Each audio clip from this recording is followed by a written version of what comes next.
comigo no Evangelho de João, capítulo 15. João 15.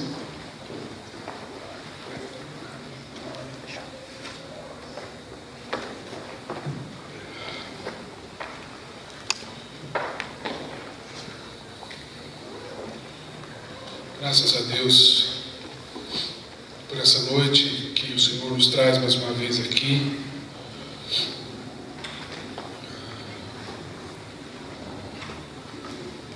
Quero ler com você versículos de 1 a 8.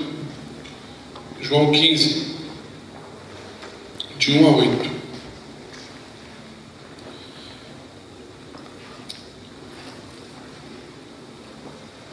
Quero falar com você hoje sobre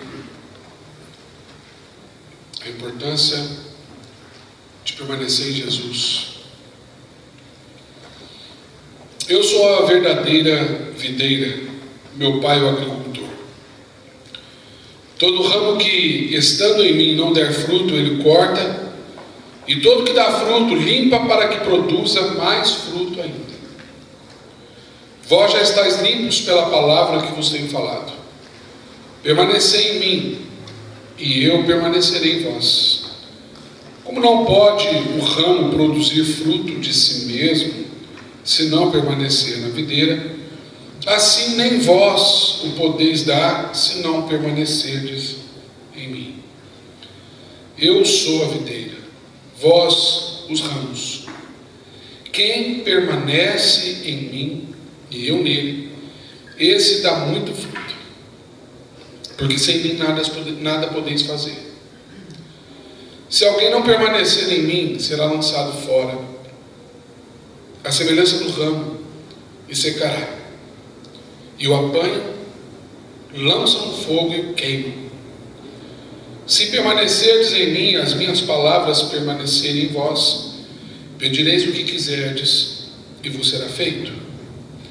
Nisso é glorificado meu Pai, em que deis muito fruto, e assim vos tornareis meus discípulos. Senhor Jesus, nossa vida está,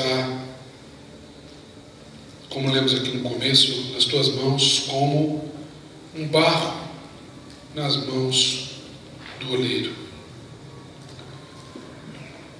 Nós cantamos canções que glorificam o teu nome, entre elas que o Senhor nos chama para estar contigo mais uma vez.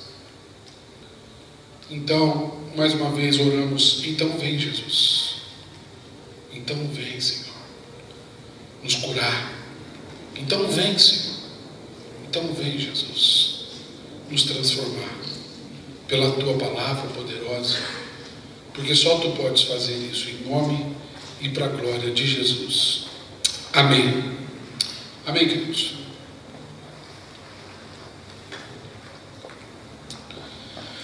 Esse texto que a gente está lendo, que a gente leu, melhor dizendo, ele faz parte de uma conversa muito íntima e pessoal que Jesus teve com seus discípulos, que a gente pode assim dizer de o último discurso de Jesus. Faz parte da narrativa de João, um tempo que Jesus passou com seus discípulos, que começa lá no capítulo 13 e vai terminar lá no capítulo 18, quando Jesus é preso. Ou seja, João ele gasta, entre aspas, ou seria investe, 5 capítulos do seu evangelho para contar sobre esse momento, para descrever o que aconteceram naquelas últimas horas que Jesus esteve com eles. Os outros evangelistas sinóticos, Mateus, Marcos e João, eles dedicam apenas alguns versículos para descrever todo esse tempo. Basicamente a descrição da instituição da Santa Ceia e a indicação de Judas. Mas João não. João ele conta para a gente com detalhes. Ele diz que Jesus lavou os pés dos discípulos, uma lição de humildade.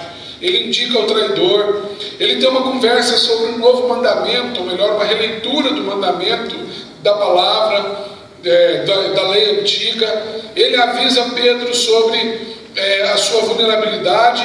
No capítulo 14, ele dá uma palavra de encorajamento, confortando os discípulos, aquele famoso texto: não se turbe o vosso coração, crede em Deus, crede em mim.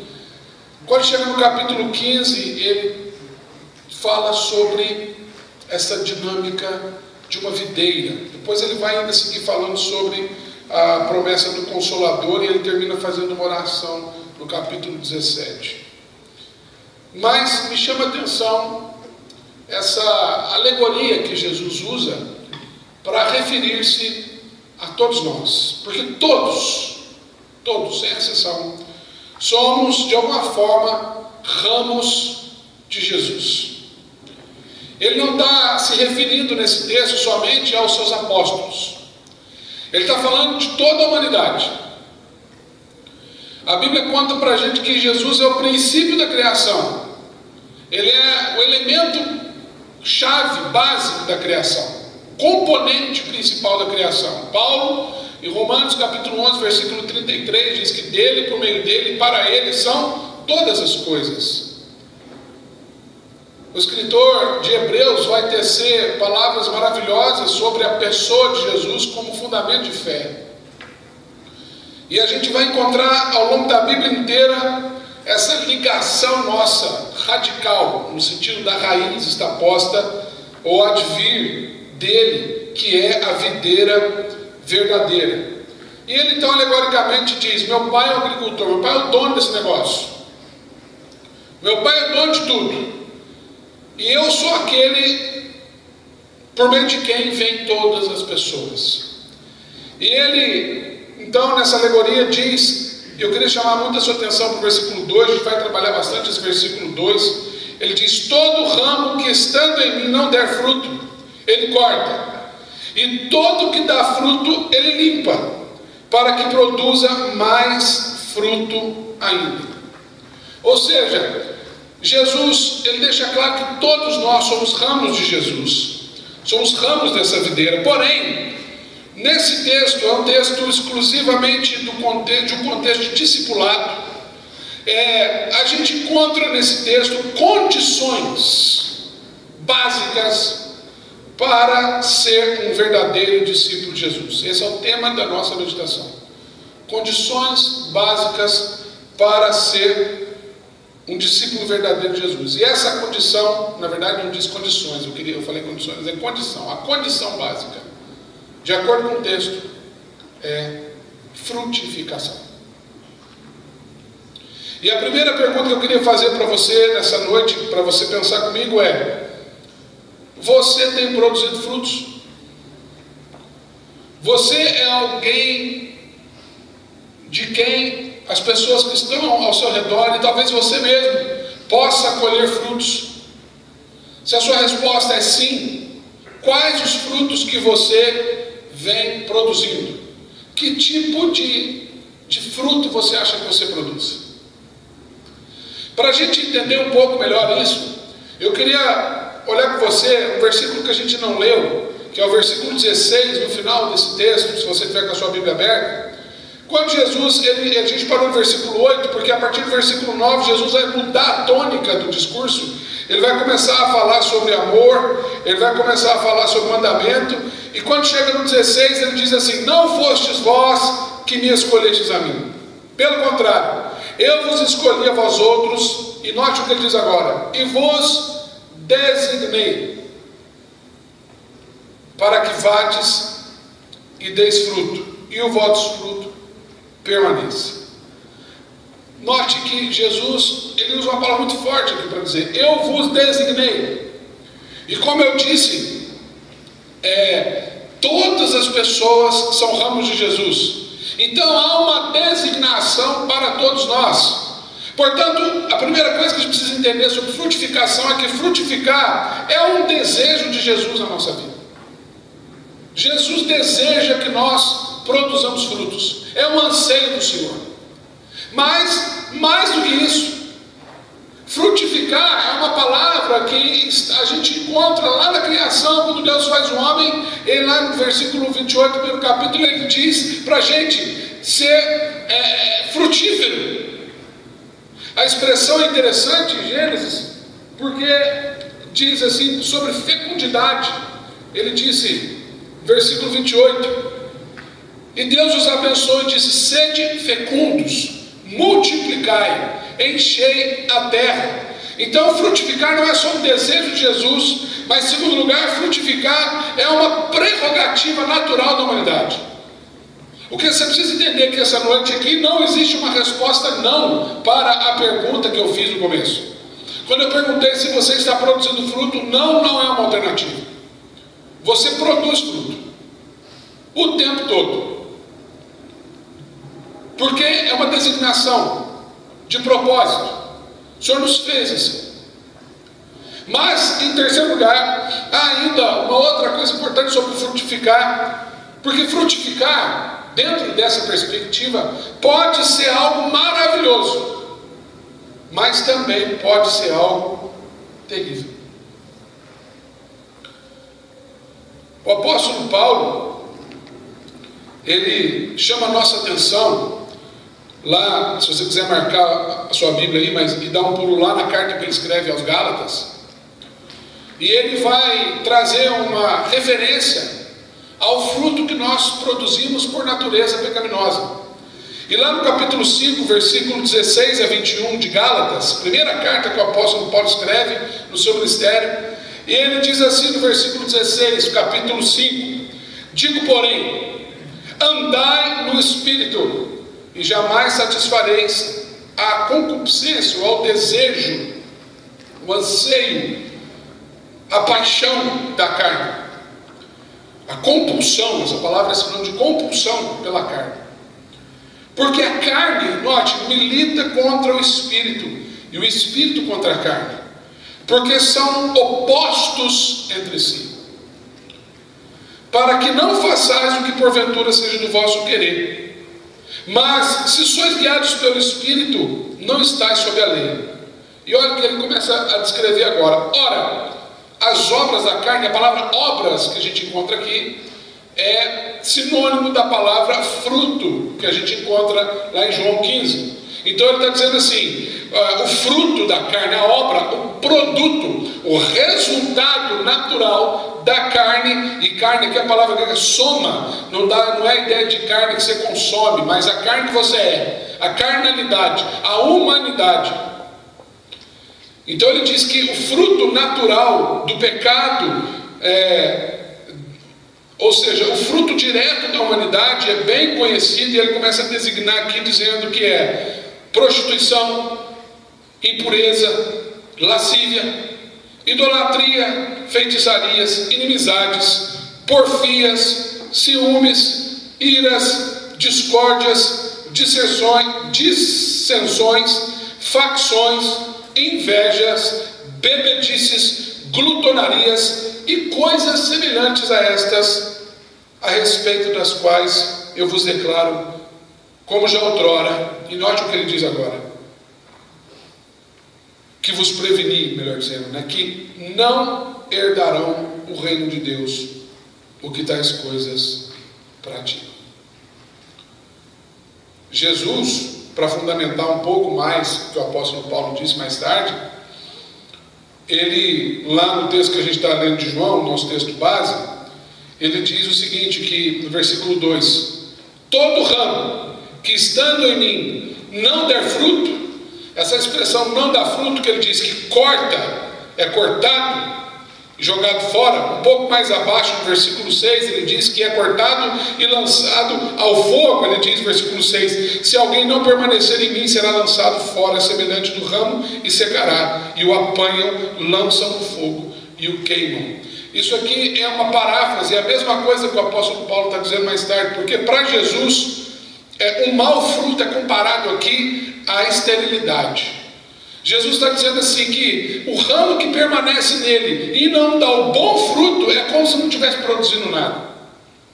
Só que aí a gente tem um gap muito problemático aqui, Porque a gente produz fruto o tempo todo, e o fruto que a gente produz naturalmente, Paulo descreve ali, ou tenta descrever um pouco, e ele diz coisas semelhantes a essa, ou seja, como se a lista continuasse. Então o que eu estou querendo chamar a sua atenção aqui nessa noite? É que nós estamos produzindo o tempo inteiro frutos. Mas só existe uma classe de fruto que a gente produz que é aproveitado, de fato. E isso é o que vai dar para nós mais tarde o senso de utilidade. Então frutificação tem a ver com razão, com propósito, com sentido de vida. Porque quem passa uma vida toda produzindo fruto inapropriado, imprestável, é como se fosse uma pessoa estéril. E aí quando a gente olha para a nossa vida e não encontra frutos, isso bate um desespero na nossa vida. Por isso é muito importante a gente avaliar nessa noite a produção dos nossos frutos. E aí quando Jesus ele começa a trabalhar essa dinâmica, ele diz assim, agora ele fala para os apóstolos, no versículo 13, vocês já estão livres pela palavra que eu vos tenho falado. Mas aí ele diz uma coisa interessante no versículo 4. Permanecei em mim, e eu permanecerei em vós. O apóstolo Paulo em Gálatas diz, andai no Espírito. A gente fez uma série aqui ano passado, andai no Espírito, por 2 meses, não sei quantos se lembram. Então é a mesma coisa, Paulo diz que a forma que a gente tem para não produzir o fruto natural, a obra da carne, ou a esterilidade espiritual, é andar no Espírito. Parafraseando Jesus, Paulo diz que a gente precisa andar no Espírito, Jesus está dizendo, permanecer em mim. Agora note que interessante, que lá no versículo 2, que eu falei para você prestar atenção, que é o versículo que a gente mais vai trabalhar, ele diz assim, todo ramo que, estando em mim, não der fruto, ele o corta. Olha que interessante. 2 palavrinhas. Estar, 2 verbos. Estar e permanecer. Jesus, se ele é a videira verdadeira, de quem vem toda a humanidade, isso significa que toda a humanidade está em Jesus. Qualquer pessoa que não conhece Jesus, ainda que não conheça Jesus, se essa pessoa está viva, é porque ela está em Jesus. Porque quem não está em Jesus não existe. Porque tudo que existe só existe porque está em Jesus. Alguém está entendendo o que eu estou dizendo? Ele sustenta todas as coisas. O dia que você não estiver mais em Jesus, você simplesmente não existe. Então, para diferenciar, Jesus usa outro verbo, que ele diz assim, todo ramo está em mim, alguns produzem fruto, outros não. E quanto aos que produzem fruto, ele diz, permaneçam em mim. Então note, há uma diferença muito grande entre estar e permanecer. Você pode estar em Jesus e não estar permanecendo em Jesus ao mesmo tempo. E você pode achar que o fato de você estar em Jesus, ou de Jesus estar em você, para ficar mais fácil você entender, quando você diz, não, eu tenho Jesus, eu digo para você, grande coisa, isso não significa nada. Se você não permanece em Jesus, se você não é um ramo frutífero em Jesus, se você somente está em Jesus, você está com sério, na verdade, você está com sérios problemas. Porque no versículo que a gente está explorando aqui, Jesus diz, todo ramo que estando em mim não der fruto, é cortado. Paulo diz que esse tipo de ramo não herdará o reino de Deus. Eu quero chamar sua atenção para uma coisa aqui. Semana passada eu falei sobre pecado e algumas pessoas não gostaram muito do sermão, porque falar de pecado não é uma coisa legal. Mas hoje eu quero falar sobre pecado de novo com você. Porque nós somos uma geração que está brincando com o pecado. Nós somos uma geração que está tentando ressignificar o pecado. Nós somos uma geração que tem a coragem de olhar para algum tipo de pecado que a gente pratica e diz: ah, não tem nada a ver. E quando a gente fala nisso não tem nada a ver, a gente está falando que Jesus não tem nada a ver. A gente está falando que o sacrifício de Jesus não tem nada a ver. Afinal de contas, todo mundo faz, todo mundo vive assim. E eu não quero ser um bancão puritano aqui nessa noite, mas eu preciso chamar a sua atenção para levar Jesus a sério. Porque Jesus nos leva muito a sério. E Ele está o tempo todo passeando pela sua vinha, olhando para os ramos. E para piorar nossa situação, Jesus falou que o Pai dele trabalha o tempo todo. Então a gente não tem folga. Não existe folga contra o pecado. Não existe folga contra a nossa luta constante contra a nossa carne. Porque se a gente lerdear, a carne nos vence. Entre você e você mesmo, você vai sempre perder essa batalha. A única forma de você vencer você mesmo é através de Jesus. E aí Jesus, para explicar isso para a gente sobre frutificar, como é que a gente frutifica então, pastor? Porque o desejo de Jesus é que a gente dê esse tipo de fruto, mas a gente continua dando fruto que não presta. Se há uma prerrogativa natural, que Deus nos fez assim para sermos fecundos, ou seja, a gente produz fruto o tempo todo, mas o fruto que a gente produz não presta. E se frutificar pode ser algo maravilhoso, mas ao mesmo tempo algo terrível, como é que a gente lida com isso? Versículo 2 nos ensina que um dos principais segredos do discipulado é a poda. Todo ramo que estando em mim dá fruto, ele corta para que dê mais fruto ainda.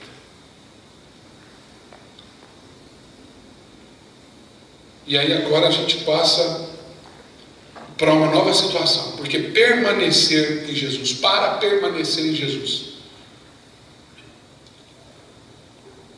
de acordo com o próprio Jesus nesse texto, a gente precisa de poda. E eu me lembro, quando eu era criança, meu avô, eu morei um tempo da minha vida, da adolescência e tal, com meu avô, e ele tinha um quintal enorme, e no quintal tinha um pomar. E tinha muitas árvores ali, né, um pomar bem grande, mas eu gostava muito de duas árvores que tinha lá. Tinha uma mangueira e tinha um abacateiro. E se você conhece essas duas árvores, elas são muito grandes, né? Especialmente a mangueira, o tronco é muito largo e tal. A gente subia, a gente chupava a manga no pé, assim, sem arrancar, às vezes sem arrancar a manga. A gente descascava por dentro, ficava, você olhava, tinha aquele tanto de manga chupada, pendurada assim. E abacate é a mesma coisa, não dava para chupar o abacate, mas era muito grande a árvore. E eu me lembro que algumas vezes eu chegava, eu lembro exatamente da primeira, não sei se foi a primeira vez, mas é a primeira memória que eu tenho disso, que eu cheguei na casa do meu avô, e eu fui brincar no quintal, e de repente eu vi a mangueira e o abacateiro, assim, destruído. E eu entrei em pânico. Eu falei: vô, você cortou o abacateiro, você cortou a mangueira, vô, essas eram duas árvores que a gente mais gosta, a gente brinca, a gente sabe. E meu avô falou assim: não, eu não cortei, eu podei. Eu falei: ah, é a mesma coisa. Está todo cortado.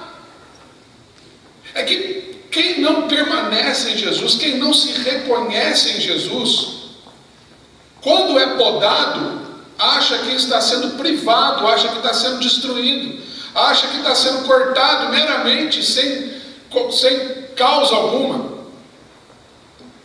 E somente aquele que permanece em Jesus reconhece a importância da poda.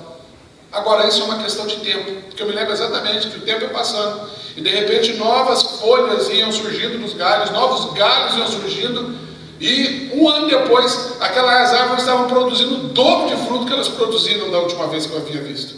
Aí eu entendi a importância da poda. Então eu me lembro também de um dia que eu cheguei e falei assim: vô, está na hora de podar o abacateiro, está na hora de podar a mangueira.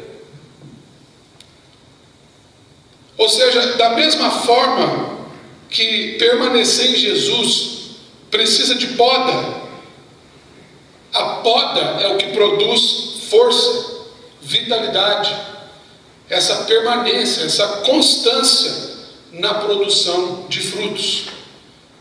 Todo aquele que dá fruto, o Pai o limpa para que produza ainda mais fruto. Portanto, poda é a metodologia de Jesus para a produção de frutos.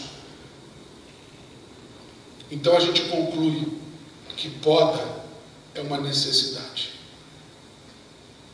Você precisa ser podado essa noite. Você precisa deixar que Jesus venha com o machado e corte tudo aquilo que não presta em você, todo ramo estéril ou que está produzindo fruto podre na sua vida. Isso é muito grave. Romanos capítulo 5, versículos 3 a 5, diz algo maravilhoso para a gente.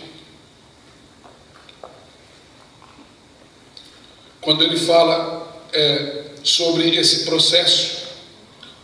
Romanos 5, de 3 a 5. E não somente isso, mas também nos gloriamos nas próprias tribulações, sabendo que a tribulação produz perseverança, e a perseverança experiência, e a experiência esperança. Ora, a esperança não confunde, porque o amor de Deus é derramado em nosso coração pelo Espírito Santo, que nos foi outorgado. Atos dos Apóstolos, capítulo 14, versículo 22. Quando o apóstolo Paulo foi apedrejado, então a gente encontra essa expressão, versículo 21, e tendo anunciado o evangelho naquela cidade e feito muitos discípulos, voltaram a Listra, Icônio e Antioquia, fortalecendo a alma dos discípulos, exortando-os a permanecer firmes na fé, e mostrando que, através da tribulação, nos importa entrar no reino de Deus. O que você precisa entender aqui nessa noite é que não existe caminho para a frutificação sem tribulação, sem prejuízo, sem poda, sem perder. A metodologia de Deus é muito simples. Para nos dar, Ele teve que perder primeiro. E Ele perdeu o que Ele tinha de melhor.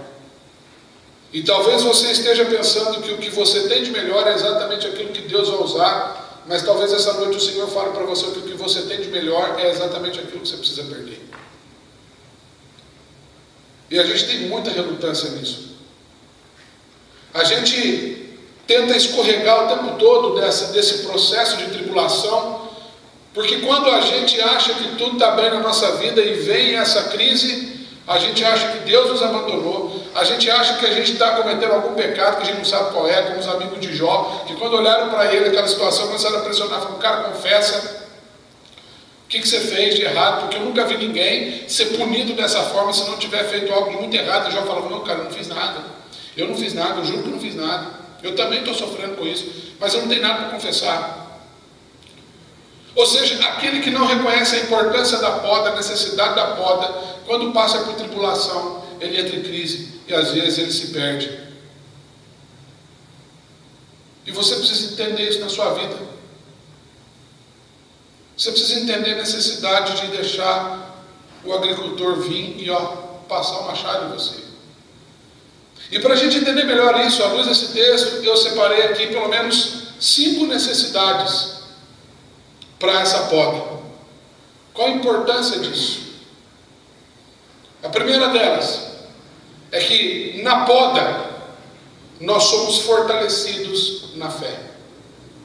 A sua fé é fortalecida quando você é podado.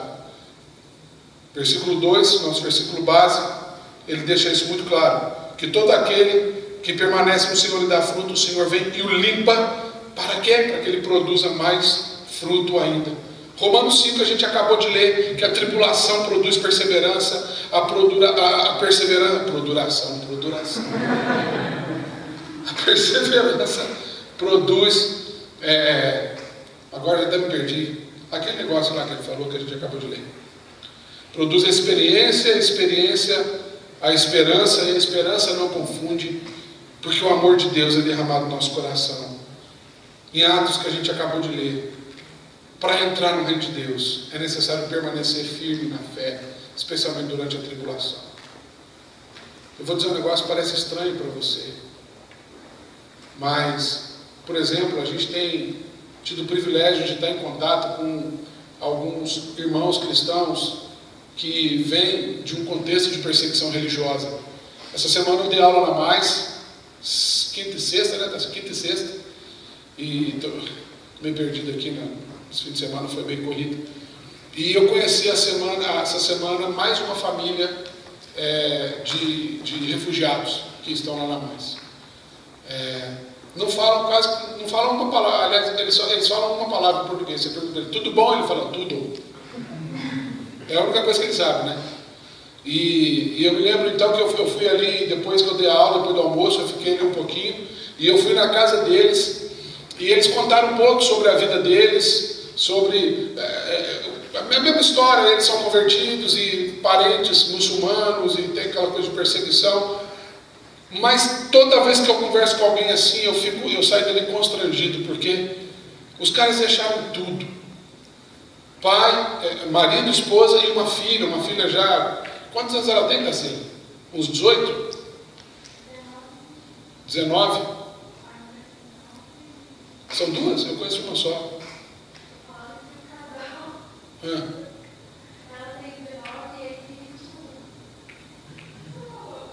Eu estou falando daquele casal que é... Ah, é verdade, agora eu entendi. Tá certo, acertei a idade. Quase acertei. 18, 19, 21 anos. Enfim, são jovens. É isso que eu quero dizer. Teriam uma vida toda para viver lá no país deles. Tinham aparentemente toda a estabilidade, mas não pensaram duas vezes em largar todas as coisas por amor a Jesus. E preferiram viver uma vida, recomeçar a vida num país onde eles não conhecem nenhuma palavra em português, nenhuma pessoa. Literalmente tem que recomeçar tudo. Mas o sorriso é estampado no rosto. E quando eles falam de Jesus, eles falam com alegria. Isso me constrange, queridos. Porque nós não temos ideia do que é uma perseguição. Nós não temos ideia do que é tribulação. O que a gente chama de tribulação são esses probleminhas que a gente tem, essas crises existenciais que a gente tem. Você precisa ler mais o livro de Atos dos Apóstolos. Você precisa entender o que significa a tribulação que o povo de Deus passou. Você precisa mergulhar mais fundo na realidade do sofrimento de Jesus. Nós somos uma geração que sente muita dor, mas tem muito pouco sofrimento. E há uma diferença muito grande entre dor e sofrimento. Dor é tópica. Dor você toma um medicamento e inibe a dor, mas sofrimento não tem medicamento que passe. Sofrimento é para a vida toda. Essa semana eu estava assistindo uma pregação de um cara que influenciou muito no ministério, influencia até hoje, chamado Caio Fábio. Eu não sei se você já ouviu falar desse cara, desse senhor. Ele foi pastor presbiteriano e hoje ele é tido como um doido varrido, e ele é mesmo. E ele mora em Brasília e ele continua pregando o evangelho. E ele pregou lá na Glocal. Glocal é um movimento idealizado pelo Paulinho Nazaré, que esteve aqui com a gente no Converge, o Marcos Almeida, que é nosso amigo aqui de casa e aqui dessa igreja, e o Marcos Botelho, basicamente, com outros pastores, mas é um movimento, não é uma igreja, mas é um movimento onde toda terça-feira eles se encontram no teatro em São Paulo, e a ideia é construir um diálogo entre a fé e o mundo como um todo, né? E o Caio Fábio, de vez em quando, eles levam umas pessoas para tecer uma palestra, e o Caio Fábio estava falando sobre dor e sofrimento, e ele conta sobre a vida dele, um homem que passou por muito sofrimento de fato, mas ele contou uma história que impactou a minha vida, e eu confesso que eu estou até pensando se é possível que isso seja verdade, não que eu estou chamando de mentiroso, mas no sentido assim, que ponto chega o ser humano. E ele conta que uma vez ele estava pregando num movimento lá no Rio de Janeiro chamado S8, comunidade S8, eu não sei se alguém já ouviu falar, mas é muito legal, eu conheço a S8, conheço gente de lá, e um dos fundadores da S8 era um deputado, amigo do Caio na época, e ele foi pregar lá e tinha uma moça, esse deputado falou assim, ó, você pode levar essa moça para sua casa, porque aqui a gente está tendo dificuldade com ela. E o Caio falou, não, leva para casa, eu quero né? Posso discipular, posso andar com ela e tal. E ele levou para casa, e ele disse que ele deixou ela com os pais dele, que moravam, né, junto com ele, alguma coisa assim, e ele teve que viajar. E quando ele voltou, os pais dele falaram: pelo amor de Deus, você precisa dar um jeito nessa moça. Ele falou: por quê? Ele falou: porque toda noite ela chora sangue copiosamente. E ele achou que aquilo era mais um fenômeno daqueles que a gente já viu vários, de imagens chorando sangue e tal, e ele mandou fazer tudo que é exame naquela moça, e eles comprovaram que aquilo era sangue de fato. E então ele conta que ele entrou no quarto, ele fechou a porta, ele olhou para ela e falou assim: me conta. Ela falou: me conta o quê? Ela falou assim: me conta quem fez isso com você. E aí, depois de tanto insistir, porque ela não falava nada, ela contou que ela era uma espécie de zeladora num mosteiro, e ela teve 27 filhos, todos eles de padres. Todos morreram. Os que ela não conseguiu abortar, teve alguns que nasceram e ela matou sufocadas essas crianças. E ele fala assim: você não precisa falar mais nada. E quando eu vi aquilo, eu fiquei pensando: eu não sei se eu estou chorando de raiva dessa mulher ter feito isso com 27 crianças, ou de raiva desses padres que fizeram essa mulher fazer isso com a vida dela. Isso é sofrimento, a ponto de uma mulher chorar sangue. A Bíblia nos diz que na nossa luta contra o pecado nós ainda não resistimos até o sangue. E eu sou capaz de dizer que o nosso nível de resistência é, com todo respeito e perdão da palavra, mas nós somos uma geração de crente bunda mole. A gente se vê diante de tribulação e a gente fala: ah, Deus, acabou minha vida. Nós acostumamos a perseverança. Os nossos pais, quando exortam a gente faz um xilique gospel dentro de casa. Nunca houve uma geração tão vulnerável psicologicamente. Tem muitos psicólogos aqui essa noite que podem me ajudar a não falar besteira. Os índices de depressão e de doenças psicológicas nessa geração são números que nunca se encontraram na história da psicologia. Ou eu estou errado, psicólogo? Tudo isso fruto da nossa falta de compreensão da importância da poda. Porque quando vem a crise, a gente precisa entender, em primeiro lugar, que nós somos fortalecidos. Mas o texto nos ensina mais coisas sobre isso. Na poda, nós somos fortalecidos na fé, mas, em segundo lugar, na poda, nós aprendemos que nós não podemos nada sem Jesus. Versículo 5: eu sou a videira, vós os campos. Quem permanecer em mim e eu nele, esse dá muito fruto, porque sem mim nada podeis fazer. Eu sei que isso pode parecer básico demais para você, mas eu confesso que quando eu li isso e eu meditei um pouco nisso, eu percebi que na minha vida, como pastor, eu acho que Jesus está em pouquíssimas coisas que eu faço. Em outras palavras, eu acho que eu me dei conta de que eu estou tentando fazer muita coisa e eu nunca perguntei para Jesus se é o que Ele quer fazer. E talvez você esteja sofrendo porque você esteja querendo atribuir a Jesus coisa que Jesus nunca falou para você fazer, e você acha que você está fazendo em nome de Jesus. Glória a Deus.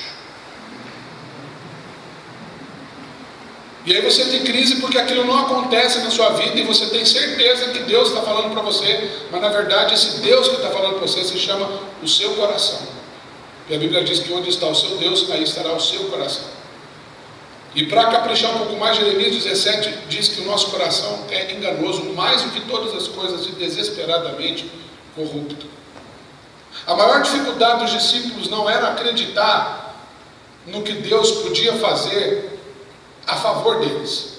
Eles viram Jesus fazendo muita coisa. Eles viram Jesus curando enfermos, ressuscitando mortos. Eles viram Jesus andando sobre as águas, contrariando a natureza, a física e todas as leis da natureza. Esse não era o problema, e esse não é o nosso problema. Eu sei que você tem convicção de que Deus pode fazer qualquer coisa por você. O seu problema é acreditar que Deus pode fazer coisa em e através de você. E essa era a crise dos discípulos. Por isso que Jesus falou: sem mim nada podeis fazer. Em outra passagem, Jesus diz que quando a gente permanece nele, coisas maiores do que ele fez, do ponto de vista da relevância do que a gente faz, a gente será capaz de fazer. Mas isso é possível no dia que a gente entender que o caminho para isso é a poda. Você precisa ser podado por Jesus para você entender que você não pode fazer nada sem Jesus. Em outras palavras, você precisa bater um pouco mais na sua cabeça, se você não entender a importância da poda. Por outro lado, talvez seja exatamente isso que está acontecendo com você. Talvez Deus esteja comunicando a vontade dele com você, e o jeito que Deus faz isso é podando a sua vida, é cortando você. Isso é uma coisa muito importante na nossa vida, na nossa caminhada. Terceiro lugar, a poda é necessária por quê? Porque na poda nós conhecemos mais a palavra e aprendemos a orar e a importância de orar. Versículo 7: se permanecerdes em mim e as minhas palavras permanecerem em vós, pedireis o que quiserdes e vos será feito. O irmão de Jesus, Tiago, escrevendo na sua carta, capítulo 4, ele fala uma coisa interessante sobre essa coisa de orar. E eu queria chamar a sua atenção para isso que ele fala. Ele diz o seguinte, que a gente sabe orar, a gente ora até bem, a gente ora até bonito, a gente sabe fazer umas orações legais. O problema é que nem todas as nossas orações são respondidas, ou talvez, para ser mais honesto, a maioria delas não. E o Tiago ajuda a gente a entender isso no capítulo 4, versículo 3. Ele diz: pedis e não recebeis, porque pedis mal.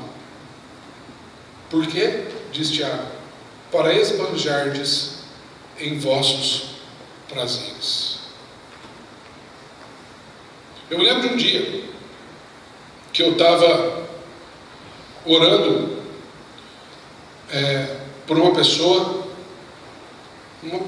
que era lá da minha igreja, lá em Minas, e a gente tinha assim, muitos atritos. E eu lembro que eu cheguei um pouco mais cedo na igreja para orar, e era muito interessante que a igreja é bem pequenininha,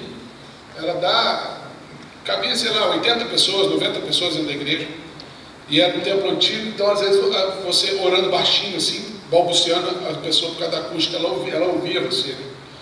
E eu estava ali orando por essa pessoa, e eu comecei assim, falando: Deus, muda o coração do fulano, quebrando o coração dele, ensina ele isso e tal, com a maior das boas intenções, eu orando. Para minha surpresa, de repente alguém bateu no meu costas, eu olhei, era fulano. Ele falou assim: cara, você está orando por mim? Eu falei: estou orando por você. Ele falou assim: mas quem disse que eu quero o que você está pedindo? Eu falei: como assim? Ele falou: não, cara, eu oro exatamente pelo contrário que você está pedindo a Deus. Eu falei: mas como assim? O que você pede a Deus, cara, não pode. Então ali eu fui confrontado: por que não pode? Na verdade eu percebi que o que eu estava orando por ele era porque eu queria que aquilo acontecesse com ele, porque eu precisava dele daquele jeito. Está entendendo? Você já parou para pensar que algumas das suas orações que você faz em nome de Jesus pode ser algo que seja totalmente contrário àquilo que Deus quer? Você já parou para pensar quanta vaidade existe nas suas orações? Você já parou para avaliar o nível de honestidade nas suas orações? O quanto você realmente quer que Jesus toque nessa área da sua vida? E essa é uma crise que a gente tem. Às vezes a gente ora para Jesus: ó Jesus, transforma essa área da minha vida. E quando a gente começa a entrar em crise ou tribulação naquela área, a gente fala: Jesus, o que está acontecendo? Eu fico imaginando se Jesus fosse ouvir, como aquele filme Todo Poderoso, alguém já deve ter visto, filme velho pra caramba. Mas tem uma hora lá que o Jim Carrey, ele resolve lá ir no computador e responder sim para todas as orações. Alguém viu essa cena? E o mundo entra em colapso. Você imagina se Deus fosse responder sim para todas as suas orações, de duas uma, o mundo entrava em colapso, ou Deus ia ser um cara bipolar que tem que fazer terapia. Porque um dia a gente quer uma coisa, outro dia a gente quer outra. E a maioria das nossas orações são em prol de nós mesmos. Eu lembro de Jesus usando uma parábola para dizer que um fariseu entrou no templo e orava dizendo: Senhor, eu te dou graças porque eu não sou como os demais, eu sou santo, eu guardo a tua palavra, eu obedeço o Senhor e tal. E ele orava assim, enquanto um publicano lá no fundo do templo, ao mesmo tempo batia contra o próprio peito e dizia: Senhor, tem misericórdia de mim, eu sou miserável pecador. Então Jesus pergunta: qual dos dois você acha que teve a oração respondida ou foi justificado, a expressão que ele usa? E ele falou: eu digo para vocês que o publicano foi respondido, porque ele entendeu quem ele é. É por isso que é importante a gente entender que sem Jesus nós não podemos fazer nada, que é o que eu disse anteriormente. Para que você entenda e conheça a palavra de Deus, mas para isso você precisa ser podado. Para você dar valor na resposta das suas orações, você precisa entender que tem muita oração que você está fazendo que Jesus não vai responder. Para que o dia que Ele responder, você dê valor àquilo que Ele está falando para você. E para que você conheça qual é a boa, perfeita e agradável vontade de Deus, de acordo com Paulo em Romanos 12, também é necessário que você seja podado. Diz ele: rogo-vos, pois, irmãos, pela misericórdia de Deus, que apresenteis o vosso corpo por sacrifício vivo, santo e agradável a Deus, que é o vosso culto racional, e não vos conformeis com este século, para que experimenteis qual seja a boa, agradável e perfeita vontade de Deus. Não tem outro caminho, queridos. Não tem outro caminho. Quarto lugar, na poda nós nos tornamos verdadeiros discípulos de Jesus. Ele diz no versículo 8, na primeira parte do versículo, ele diz assim, na segunda parte do versículo, perdão: nisso é glorificado meu Pai, em que deis muito fruto, e assim vos tornareis meus discípulos. O discípulo de Jesus é aquele que aprende que tudo que ele faz, tudo que ele vive, só tem um propósito. E essa é a quinta e última necessidade da poda, que é na verdade a parte A do versículo, que diz assim: que nisso é glorificado meu Pai. Porque a quinta importância da poda é que na poda nós produzimos o fruto do Espírito. Porque nós glorificamos o Pai quando nós deixamos de produzir aquele fruto que Tiago descreve na primeira parte do capítulo 5 de Gálatas. E então a gente vai produzir o fruto do Espírito, que no versículo 22 está assim: mas o fruto do Espírito é amor, alegria, paz, longanimidade, benignidade, bondade, fidelidade, mansidão, domínio próprio. Contra essas coisas não há lei. Aqui tem uma curiosidade interessante, porque Jesus disse assim que todo mandamento se resume em um só. Você se lembra qual é? Amarás o Senhor teu Deus sobre todas as coisas e o próximo como a ti mesmo. Você já reparou nas propriedades do fruto do Espírito? Amor, paz e alegria são as características do fruto que estão diretamente ligadas a Deus. Só Deus nos ama porque nós amamos, porque Ele nos amou primeiro. Só Deus nos dá paz e só Deus nos torna bem-aventurados. A primeira qualidade do fruto é: amarás o Senhor teu Deus. Segunda, terça de qualidade, diz benignidade, longanimidade, bondade para com o próximo. Então amarás o Senhor teu Deus e o próximo. E ele termina dizendo: fidelidade, mansidão, domínio próprio, características que você desenvolve em si mesmo, como a ti mesmo. Amor, paz e alegria, benignidade, longanimidade, bondade, fidelidade, mansidão e domínio próprio. Esse é o fruto perfeito. Essa é a lei perfeita. Para a gente encerrar, eu queria ler algo que o próprio Jesus diz lá no Sermão do Monte contra os falsos profetas, no capítulo 7, versículo 15. Ele diz o seguinte: acautelai-vos dos falsos profetas, que se vos apresentam disfarçados de ovelhas, mas por dentro são lobos roubadores. Versículo 16: pelos seus frutos o conhecereis. Colhem-se porventura uvas de espinheiros ou figos de abrolhos? Assim toda árvore boa produz bons frutos, porém a árvore má produz frutos maus. Não pode a árvore boa produzir frutos maus, e nem a árvore má produzir bons frutos. Toda árvore que não produz bom fruto é cortada e lançada no fogo. Assim, pelos seus frutos os conhecereis.